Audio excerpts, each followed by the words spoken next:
شروع اللہ تبارک و تعالی کے نام سے جو بڑا مہربان نہایت رحم کرنے والا ہے۔ بھائیوں اور بہنوں، شوگر کے مریض پر ایک سورت پڑھ لیں اور 30 منٹ بعد ٹیسٹ کروا لیں، انشاءاللہ موت تک شوگر کا نام و نشان نہیں رہے گا انشاءاللہ۔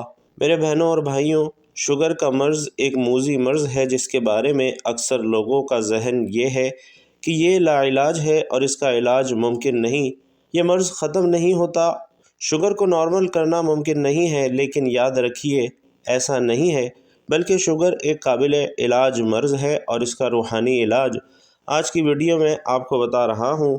یہ علاج آزمودہ ہے۔ ہمارے ایک بھائی کو مسجد الحرام سے یہ ہدیہ ہوا ہے، اور اس بھائی کو اس وظیفے سے کیا فائدہ ہوا اور ایک سکھ حکیم اس کی کارگزاری کی وجہ سے کیسے مسلمان ہوئے، مکمل کارگزاری آج کے اس بیان میں بتاؤں گا تاکہ آپ کے ایمان اور یقین میں بھی اضافہ ہو۔ اللہ تعالیٰ کے فضل سے آپ کی شوگر نارمل ہو جائے گی اور آپ کی جان اس مرض سے ہمیشہ کے لیے چھوٹ جائے گی۔ وظیفے کا مکمل طریقہ آپ نے جاننا ہے تاکہ کوئی بھی بات آپ سے رہ نہ جائے۔ بھائیوں اور بہنوں، اللہ تعالیٰ سے دعا ہے کہ اللہ تعالیٰ ہر مسلمان کو بلکہ ہر انسان کو اس بیماری سے محفوظ رکھے، کیونکہ شوگر کی وجہ سے کئی ایسے مریض ہیں جن کے گردے فیل ہو جاتے ہیں، کسی کا پاؤں کاٹنا پڑ جاتا ہے، کسی کو دل کے امراض گھیر لیتے ہیں۔ ایک شوگر کی وجہ سے کئی مسائل پیدا ہو جاتے ہیں، اسی لیے چاہیے کہ شوگر کا علاج جلد سے جلد کیا جائے۔ میڈیکل علاج کے ساتھ ساتھ روحانی علاج بھی لازمی کریں، کیونکہ شفا اللہ ہی کے ہاتھ میں ہے اور ہمیشہ اللہ سے ہی شفا طلب کرنی چاہیے۔ آج کا یہ وظیفہ کیا ہے، کیسے کرنا ہے، آئیے آپ کو بتاتا ہوں، بلکہ اپنے بھائی کی مکمل کارگزاری بھی آپ کو سناتا ہوں جس نے یہ وظیفہ بتایا تھا، اور یہ بھی بتایا کہ اس وظیفے سے کیا فائدہ ہوا ہے اور اس وظیفے کی طاقت کیا ہے۔ محترم ناظرین، اللہ رب العزت کی نعمتیں بے شمار اور لاتعداد ہیں جنہیں کوئی گن نہیں سکتا اور نہ کوئی ان کا احاطہ کر سکتا ہے۔ پیدائش سے لے کر موت تک انسان اللہ کی دی ہوئی نعمتوں کو استعمال کرتا ہے اور اللہ کی نعمتوں میں ہی اپنا بچپن، جوانی، بڑھاپا گزارتا ہے۔ سب سے پہلی نعمت انسان ہونے کی صورت میں ملتی ہے جو کہ اشرف المخلوقات ہے، پھر اعضاء کی سلامتی، قوت گویائی، قوت شنوائی، غرض تمام اعضاء اللہ کی طرف سے عطا شدہ نعمت کی صورت میں ہی ہمیں ملتے ہیں۔ پھر انسان کو اپنی محدود زندگی میں لاتعداد اور بے شمار اللہ کی نعمتوں سے واسطہ پڑتا ہے، جسے ایک انسان اگر ساری عمر شمار کرنا چاہے تو بھی شمار نہیں کر سکتا۔ قرآن کریم میں ارشاد باری تعالی ہے کہ اگر تم اللہ کی نعمتوں کو شمار کرنا چاہو تو انہیں پورا شمار نہ کر سکو گے، بے شک اللہ بڑا بخشنے والا نہایت مہربان ہے۔ ناظرین، اللہ تعالیٰ کی انہی عطا کردہ نعمتوں میں سے ایک عظیم نعمت صحت کی نعمت ہے کہ صحت کی حالت میں انسان تمام دینی اور دنیاوی کام انجام دے سکتا ہے۔ صحت کی نعمت کی وجہ سے سکون کی زندگی گزارتا ہے، اطمینان قلب کے ساتھ رہتا ہے، مگر افسوس کہ ہمارے معاشرے میں خاص طور پر صحت کی نعمت کی قدر نہیں کی جاتی۔ بھائیوں اور بہنوں، ہم پر لازم ہے کہ ہم صحت کی نعمت پر اللہ کا شکر ادا کریں اور صحت کی حالت میں اعمال صالحہ پورے جذبے کے ساتھ انجام دیں اور ناقدری سے اپنے آپ کو بچائیں، جیسا کہ نبی اکرم صلی اللہ علیہ وسلم کا ارشاد ہے کہ دو نعمتیں ہیں جن میں اکثر لوگ خسارے اور گھاٹے میں ہیں، ان میں سے ایک صحت ہے اور دوسری فراغت ہے۔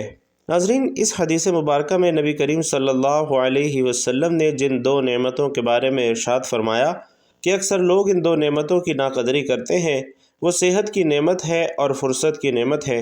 جیسا کہ عام طور پر دیکھا جاتا ہے کہ اکثر لوگ فرصت کے اوقات کو فضولیات اور لغویات میں ضائع کر دیتے ہیں اور فرصت کے اوقات میں اپنے آپ کو ایسے کاموں میں مشغول رکھتے ہیں جن کاموں کا نہ دنیا میں فائدہ ہوتا ہے نہ آخرت میں فائدہ ہوتا ہے۔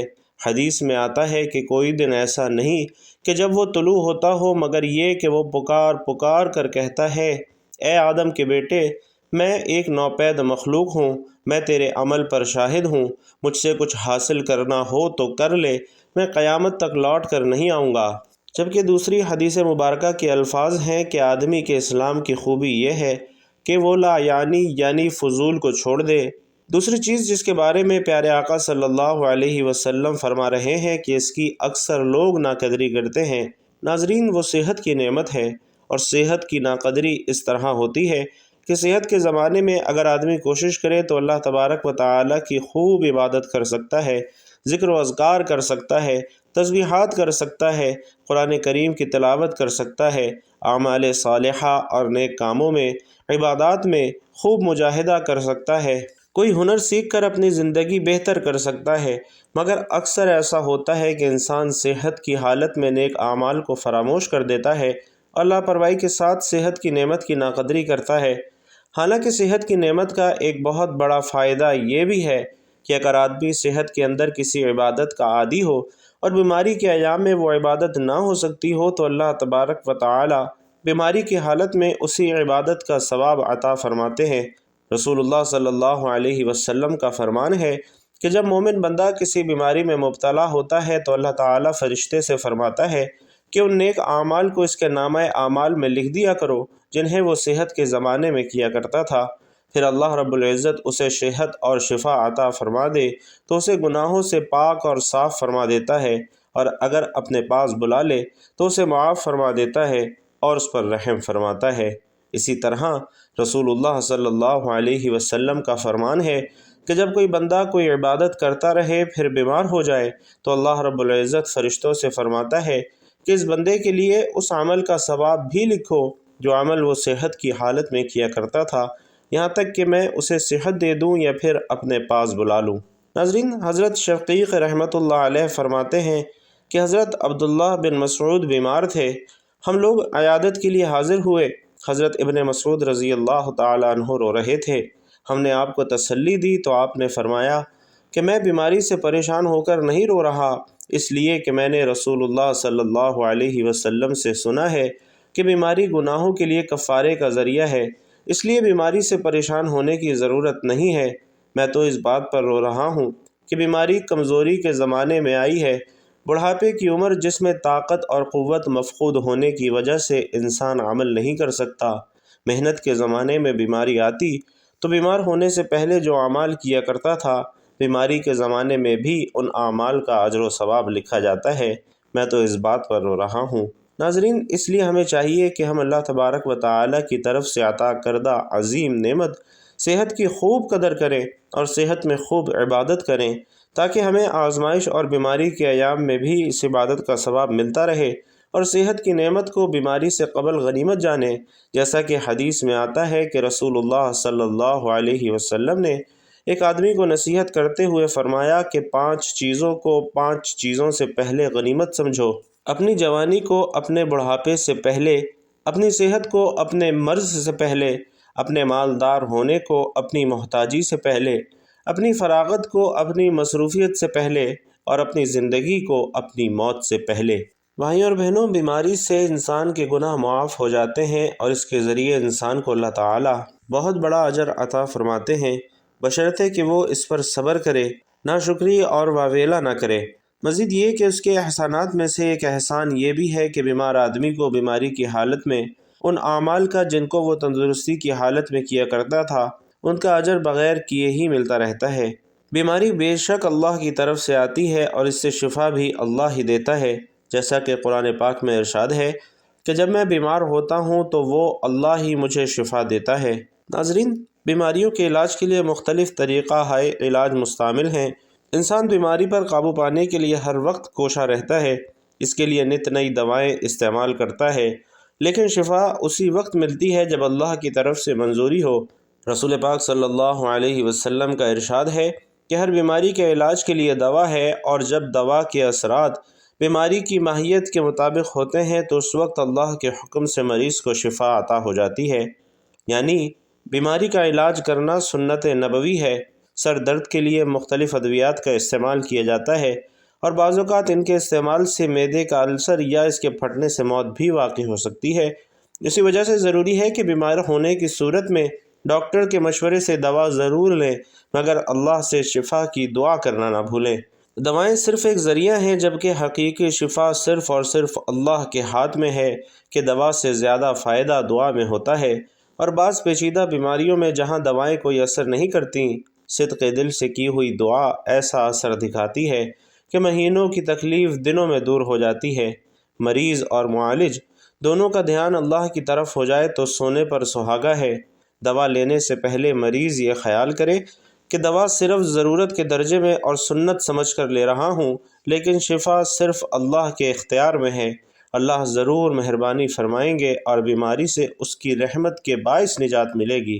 محترم ناظرین، رسول پاک صلی اللہ علیہ وسلم کا ارشاد ہے کہ صدقہ بلا کو ٹالتا ہے، اور بیماری ایک بلا کی صورت میں ہی نازل ہوتی ہے، اور اس بلا کو ٹالنے کے لیے علاج کی صورت میں مختلف حیلے بہانے کیے جاتے ہیں۔ علاج کرنا اور صحیح طریقے سے علاج کرنا سنت ہے، کیونکہ رسول اللہ صلی اللہ علیہ وسلم نے فرمایا کہ ہر بیماری کا علاج موجود ہے۔ علاج کے ساتھ ساتھ یہ بھی ضروری ہے کہ مکمل شفا کے لیے اللہ کے حضور جھک کر عاجزی سے دعا کی جائے، اس کی رحمت طلب کی جائے اور بیماری سے نجات کی التجا کی جائے۔ صدقہ بلاؤں کو ٹالتا ہے اور آدمی کو ناگہانی حادثات، تکالیف اور بیماریوں سے بچاتا ہے۔ تو بھائیوں اور بہنوں، روزانہ صدقے کی عادت ڈالیں، چاہے 1 روپیہ ہی کیوں نہ ہو۔ بیماری اور حادثات سے بچنے کا یہ آزمودہ ترین نسخہ ہے۔ روزانہ صدقے کی بدولت اللہ تعالیٰ کی رحمت انسان کی طرف متوجہ رہتی ہے اور اس کی وجہ سے آدمی محفوظ رہتا ہے۔ اس لیے ضروری ہے کہ روزانہ صدقے کی عادت کو اپنایا جائے۔ ہر بیماری کا علاج ہے اور شفا اللہ نے دینی ہے، جبکہ صدقہ بلا کو ٹالتا ہے۔ جب دوا کارگر نہ ہو رہی ہو تو پھر صدقہ دینا شروع کر دیں۔ صدقہ دینے سے پہلے اچھی طرح وضو کریں اور 2 رکعت نماز صلاۃ الحاجات پڑھ کر عاجزی اور انکساری سے اللہ سے دعا مانگیں، اور اس کے بعد گھر سے نکلیں اور جو غریب اور نادار سب سے پہلے ملے اس کو صدقے کے پیسے دے دیں۔ یہ عمل روزانہ کریں۔ ہر دوسرے دن صدقے کے پیسے پہلے دن سے ڈبل کرتے جائیں، یعنی پہلے دن 10، دوسرے دن 20، تیسرے دن 30 اور چوتھے دن 40 روپے۔ اسی طرح 10 دن تک عمل جاری رکھیں اور اس دوران علاج کے ساتھ ساتھ اللہ سے شفا کی امید رکھیں۔ دکھوں، تکالیف، ناگہانی آفتوں اور حادثات سے بچنے کے لیے بھی یہ عمل کافی کارگر ثابت ہوتا ہے۔ روزانہ صدقہ چاہے کتنا ہی کم ہو، حادثات اور ناگہانی آفتوں سے بچنے کا تیر بہدف نسخہ ہے۔ رسول پاک صلی اللہ علیہ وسلم نے فرمایا کہ ہر بیماری کے علاج کے لیے دوا ہے، اور جب دوا کے اثرات بیماری کی ماہیت کے مطابق ہوتے ہیں تو اس وقت اللہ کے حکم سے مریض کو شفا ہو جاتی ہے۔ یعنی دوا کے ساتھ ساتھ شفا کے لیے اللہ کی رضا اور مہربانی کا شامل حال ہونا بھی انتہائی ضروری ہے۔ اس لیے لازم ہے کہ دوا کے ساتھ ساتھ شفا کے لیے اللہ سے لو لگائی جائے، اسی سے رحمت اور کرم کی دعا کی جائے۔ بھائیوں اور بہنوں، اس بھائی کی کارگزاری ملاحظہ فرمائیے۔ یہ بھائی میسج میں یوں مخاطب ہوتے ہیں: محترم بھائیوں اور بہنوں، السلام علیکم۔ اللہ تعالیٰ آپ کو اور آپ کے گھر والوں کو اور آپ کا درس سننے والے تمام بھائیوں اور بہنوں کو سلامت رکھے، اور آپ ایسے ہی لوگوں کی رہنمائی کرتے رہیں، اور اللہ پاک سے دعا ہے کہ اللہ تعالیٰ آپ کو اور آپ کے ادارے کو قیامت تک امت کی ہدایت کا ذریعہ بنائے رکھے، آمین۔ میرا تعلق آپ کے پڑوسی دیش انڈیا کی ریاست اتر پردیش کے شہر آگرہ سے ہے۔ شوگر ایسا مرض ہے جس کا علاج ممکن ہے، یہ بات 100% ٹھیک ہے۔ میں آج آپ کو ایک ایسا ہی زبردست وظیفہ بتانے جا رہا ہوں جس کا معجزہ دیکھ کر ہمارے محلے میں موجود ایک سکھ گھرانے کے مشہور حکیم گورپال سنگھ نے اسلام قبول کر لیا، اور انہوں نے اپنا نیا نام محمد عبداللہ رکھ لیا۔ آج ان کی کارگزاری بھی سناؤں گا۔ آج جو عمل میں آپ کو ہدیہ کر رہا ہوں، اس عمل کی وجہ سے بے شمار مریض صحت یاب ہو چکے ہیں۔ اگر آپ بھی اس وظیفے کو جس بھائی بہن کو بتائیں گے اور اس وظیفے کو وہ استعمال کریں گے تو اللہ کے فضل کے ساتھ یہ وظیفہ انہیں کبھی مایوس نہیں کرے گا، بشرطے کہ آپ نے صحیح طریقے سے وظیفہ کیا ہو۔ مشاہدات، تجربات اور شوگر کی مکمل تفصیل آپ کی نظر کرتے ہیں۔ جو بھی اس وظیفے کو کرے گا وہ انشاءاللہ اس موذی مرض سے ہمیشہ کے لیے نجات حاصل کر لے گا۔ وہ کہتے ہیں کہ سن 2007 سے لے کر سن 2014 تک میں سعودی عرب مکہ مکرمہ میں کام کیا کرتا تھا۔ اسی دوران مجھے شوگر ہو گیا، اور شوگر کی وجہ سے میرے پاؤں کی انگلی پر زخم ہو گیا۔ اب یقین مانیے کہ دیکھتے ہی دیکھتے انگلی کالی سیاہ ہو گئی اور پنجہ سوج گیا۔ زخم ہونے کے 7 دن بعد میں انڈیا آیا اور وہاں میں نے ایک ڈاکٹر کو دکھایا۔ زخم دیکھنے کے بعد ڈاکٹر نے کہا کہ یہ مہینے یا 1.5 مہینے کا زخم ہے۔ میں نے کہا نہیں، یہ صرف 8 دن کا زخم ہے۔ 6 دن صفائی اور علاج کرنے کے بعد ڈاکٹروں نے آدھا پنجہ کاٹ دیا اور ٹانکے لگا دیے، اور 7 دن بعد دوبارہ آنے کو کہا۔ اسی دوران پٹیاں بھی کروانے کو کہا۔ پہلی پٹی کروانے کے بعد دوسرے دن جب پٹی کھولی تو بدبو ہی بدبو اور پیپ ہی پیپ تھی۔ جب دوسرے اسپتال گئے تو زخم کا منہ کھلا ہوا تھا۔ ڈاکٹرز نے ایڑی سے اوپر تک کاٹنے کو کہا، لیکن میں نے انکار کر دیا۔ میں نے پھر اپنے شہر کے مشہور حکیم، جن کا ذکر آپ کو کیا ہے کہ وہ مسلمان ہو گئے، انہیں اپنا چیک اپ کروایا اور انہوں نے 1 ہفتے کی دوائیں دی اور ہم وہ دوائیں لے کر گھر آ گئے۔ 1 ہفتے کی دوائی کا استعمال کیا پر زخم خشک ہی نہیں ہو رہا تھا۔ شوگر بہت زیادہ ہائی تھی۔ میں نے اللہ تعالیٰ سے رو رو کر دعا کی کہ یا اللہ مجھے شفا نصیب فرما۔ میں گھنٹوں مسجد میں بیٹھا دعائیں کرتا رہتا تھا۔ ایک دن مکہ مکرمہ مسجد الحرام سے میرے دوست کی کال آئی تو میں نے اس کو صورتحال سے آگاہ کیا۔ اس نے 1 دن بعد مجھے کال کرنے کا کہا اور 1 دن بعد کال پر کہا کہ مسجد الحرام سے مجھے ایک بزرگ نے ایک وظیفہ بتایا ہے جس کو استعمال کرنے کے بعد آپ کی شوگر انشاءاللہ تعالی ختم ہو جائے گی۔ انہوں نے بتایا کہ اس وظیفے کو آپ نے روٹی کے اوپر کرنا ہے اور وہ روٹی کھانی ہے۔ عمل کا طریقہ یہ ہے کہ روٹی کے اوپر 3 مرتبہ سورۃ القدر بسم اللہ الرحمن الرحیم کے ساتھ پڑھنی ہے۔ بسم اللہ الرحمن الرحیم، انا انزلناہ فی لیلۃ القدر وما ادراک ما لیلۃ القدر، لیلۃ القدر خیر من 1000 شہر، تنزل الملائکۃ والروح فیہا بإذن ربہم من کل امر سلام ہی حتی مطلع الفجر، اور 3 ہی مرتبہ سورۃ الکوثر بسم اللہ الرحمن الرحیم کے ساتھ پڑھنی ہے۔ بسم اللہ الرحمن الرحیم، انا اعطیناک الکوثر فصل لربک وانحر ان شانئک هو الابتر، اور اس کے بعد 7 مرتبہ اللہ تعالیٰ کا اسم مبارک یا مہیمن پڑھنا ہے، اور اس روٹی کے اوپر آپ نے دم کرنا ہے اور یہ روٹی کھا لینی ہے۔ صبح کے وقت روٹی پر عمل کریں اور ساتھ میں پانی بھی رکھ لیں۔ روٹی اور پانی دونوں پر دم کریں اور یہ دم کیا ہوا پانی پی کر روٹی بھی کھا لیں۔ مریض خود بھی عمل کر سکتا ہے اور کوئی دوسرا شخص دم کر کے روٹی اور پانی مریض کو استعمال کروا سکتا ہے۔ وہ کہتے ہیں کہ آپ یقین مانیے کہ میں نے اس وظیفے کو کرنا شروع کر دیا اور 1 ہفتے کے استعمال کے بعد شوگر لیول خود بخود لو ہونا شروع ہو گیا اور شوگر کا زخم خشک پڑنے لگا۔ میں نے اللہ تعالیٰ کا شکر ادا کیا۔ اب زخم بالکل ٹھیک ہو چکا تھا اور میں اپنے معاملات کے کام میں مصروف ہو چکا تھا۔ ایک دن وہی حکیم صاحب مجھے ملے۔ میں نے اپنی ساری کارگزاری سنائی۔ وہ اس معجزے کو دیکھ کر حیران رہ گئے۔ انہوں نے 10 بندوں پر اس وظیفے کو آزمایا بھی جن کو سخت شوگر تھی اور اللہ نے انہیں شفا دی۔ ان حکیم صاحب کا اللہ کے کلام پر ایسا یقین بنا کہ اللہ کے فضل سے وہ مسلمان ہو گئے۔ میری آپ سے گزارش ہے کہ آپ اس وظیفے کو لازمی کریں، اپنے درس میں بیان بھی کریں تاکہ جو بہن بھائی اس کو سنیں اس پر عمل کرے تو مجھے بھی اس کا ثواب بطور صدقہ جاریہ تا قیامت ملتا رہے۔ اللہ رب العزت آپ کی نسلوں کو آباد رکھے۔ تو محترم ناظرین، آپ نے ملاحظہ کیا کہ اس وظیفے کی کیسی طاقت اور کیسی برکات ہیں۔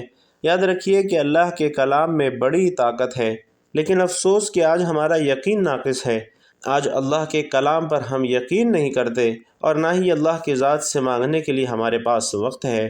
ڈاکٹروں اور حکیموں کے پاس چکر لگاتے ہیں، نہ جانے کیا کیا کرتے ہیں، پیسے بھی خرچ کرتے ہیں، مہنگی مہنگی دوائیاں بھی کھاتے ہیں، لیکن ہم اللہ کے سامنے جھکنے کی زحمت نہیں کرتے، اس سے شفا طلب کرنے کی ہمیں فرصت نہیں ملتی۔